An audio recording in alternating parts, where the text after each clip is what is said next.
அக்காலத்தில் இயேசு படகிலிருந்து இறங்கிய போது பெருந்திரளான மக்களை கண்டார். அவர்கள் ஆயரில்லாத ஆடுகளைப் போல் இருந்ததால் அவர்கள் மீது பரிவு கொண்டு அவர்களுக்கு பலவற்றை கற்பித்தார்.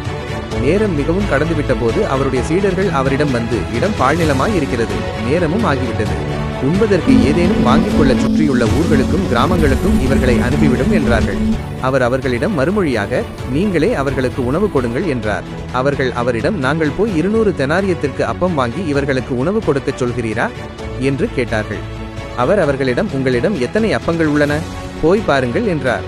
அவர்கள் பார்த்துவிட்டு, 5 அப்பங்கள் உள்ளன, 2 மீன்களும் இருக்கின்றன என்றார்கள். பின்பு எல்லாரையும் பசும்புல் தரை மீது பந்தி பந்தியாக அமருமாறு அவர் கட்டளையிட்டார்.